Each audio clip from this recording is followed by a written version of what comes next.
এবার মগরায় shoot out. মগরায় একজনকে গুলি করে দুজন গুলিতে আহত।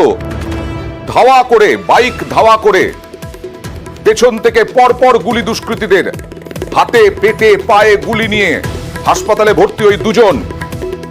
পুরনো শত্রুতার জেরেই গুলি বলে অনুমান পুলিশের।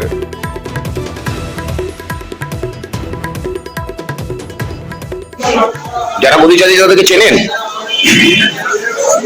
আপনার যে বন্ধুর সঙ্গে ছিল সে কি করে? কালকে ওর সঙ্গে কি সেই কাজে কোথাও গেছিলেন? তারপর ওখান থেকে ফিরছিলেন কটা নাগাদ? আপনি বাইকে বসেছিলেন, কাউকে দেখতে পেয়েছেন? কথা বলবো প্রতিনিধি সোমনাথের সঙ্গে। সোমনাথ, এই যে দুজন আহত, এই দুজন আহতর পরিচয় কি?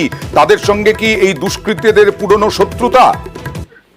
হ্যাঁ দেখো অয়নদা, সেটাই সূত্রে খবর আসছে যে কোনো পুরনো শত্রুতার জন্যই এই যে দুজনকে তারা মগরা পান্ডুয়া থেকে তারা মগরার উদ্দেশ্যে, তাদের বাড়ির উদ্দেশ্যে তারা যখন ফিরছিল রাস্তাতে যে রাস্তার ধারে রাত্রিতে 1:30টার সময় হঠাৎ করে তাদের একটি গাড়ি পিছু ধাওয়া করে বেশ কিছুক্ষণ করে। তারপরে যখন নাস্কা মোড়ের কাছে আসে তখনই সেখানে উদ্দেশ্য করে তাদেরকে শুট আউট বেশ কয়েকরাউন্ড তাদের উদ্দেশ্যে গুলি চালায় এবং বিশ্বনাথ দে এবং মহিদুল হাসান, যে বিশ্বনাথ দে তখন গাড়ি চালিয়ে আসছে, বাইক চালিয়ে আসছে না, মহিদুল হাসান পেছনে বসেছিল। 3 রাউন্ড যে গুলি লাগে তার পেটে, একদম পেটে লাগে, হাতে লাগে, আর পেছনে মহিদুল হাসান তার পায়ে লাগে গুলি।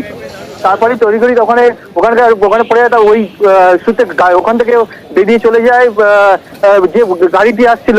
তারপরেই ওখান থেকে স্থানীয় লোকজন ওদের নিয়ে গিয়ে স্থানীয় একটি বেসরকারি হাসপাতালে। সোমনাথ, না দেখো, গ্রামীণ পুলিশ এটা তদন্তে নেমেছে। গ্রামীণ পুলিশের অতিরিক্ত পুলিশ সুপার তিনি জানিয়েছেন যে এটা খতিয়ে দেখছেন কি কারণে গুলি করা হলো, সেটাও খতিয়ে দেখছেন এবং পুলিশ সুপারও ঘটনাস্থলে এবং ঘটনাস্থলে ঘুরে দেখছেন। দুটার সময় ইনসিডেন্টটা হয়েছে আর কি, যেখানে শুট আউটটা হয়েছিল আর বাইকে ছিল যাদের ভিকটিমস হয়েছে, ভিকটিমসকে সঙ্গে সঙ্গে সরিয়ে দিয়ে ওদেরকে ট্রিটমেন্ট চলছে আর কি, ইনভেস্টিগেশন প্রসিডস। আর এবার দেখাবো বনগাঁর গারাপোতা স্কুলে উত্তেজনা। কেন? এক মহিলা শিক্ষককে ছুটি চাওয়ায় কটূক্তি করার অভিযোগ সহশিক্ষকের বিরুদ্ধে। সহশিক্ষিকাকে মার এবং কটূক্তির অভিযোগ প্রধান শিক্ষকের বিরুদ্ধে, ভারপ্রাপ্ত প্রধান শিক্ষকের বিরুদ্ধে। কথা বলবো প্রতিনিধি অনিরুদ্ধর সঙ্গে। অনিরুদ্ধ, কি হয়েছে? দেখো আমরা তোমাকে জানিয়ে রেখেছি, উত্তর 24 পরগনার বনগাঁ মহকুমার অর্থাৎ বনগাঁ থানা এলাকার গারাপোতা উচ্চ বিদ্যালয়ের ঘটনা এটি। যে ভারপ্রাপ্ত প্রধান শিক্ষক পঙ্কজ কুমার ব্যাপারী, তার বিরুদ্ধে অভিযোগ যে গতকাল এক শিক্ষিকা তিনি ছুটির আবেদন নিয়ে গিয়েছিলেন তার কাছে, কিন্তু সেই সময় সেই ছুটির আবেদন ছুঁড়ে ফেলেন তিনি এবং এই শিক্ষিকাকে অকথ্য ভাষায় গালাগালি করা হয়েছে বলে অভিযোগ তোলেন, তাকে মারধর করা হয়েছে বলে অভিযোগ তোলেন। পরবর্তীতে সেই শিক্ষিকা বনগাঁ থানাতে তার বিরুদ্ধে অর্থাৎ এই ভারপ্রাপ্ত প্রধান শিক্ষক পঙ্কজ কুমার ব্যাপারীর বিরুদ্ধে লিখিত অভিযোগ দায়ের করেন।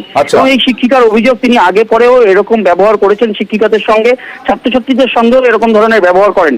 আজকে এই বিষয় নিয়ে শিক্ষিকারা রীতিমতন ক্লাস বয়কট করেছে এবং এই ভারপ্রাপ্ত প্রধান শিক্ষকের আন্ডারে তারা কাজ করবেন না সেই অভিযোগ তুলে। এই যে নীল আকাশি নীল জামা পড়া, ইনি কি সেই ভারপ্রাপ্ত প্রধান শিক্ষক?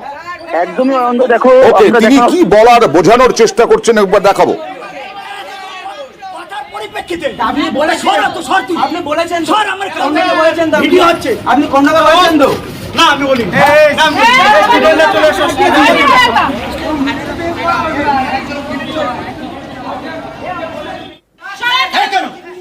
মেডিকেল লিভ জমা দিতে এসেছিলাম ওনার কাছে, লিভের অ্যাপ্লিকেশন। উনি সেটাকে ছুঁড়ে পা দিয়ে লাথি মেরে ফেলেছে। উনি আমাকে তেড়ে এসেছেন, তেড়ে মারতে গিয়েছেন, এই পর্যন্ত এসেছেন, লাথি মেরেছেন। আমি চাইছি ওনার মানে এই পদ থেকে ওনাকে সরানো, আমাদের স্কুলটা যাতে ভালোভাবে চলে আর আমার এর যা করেছে তার জন্য তদন্ত হবে।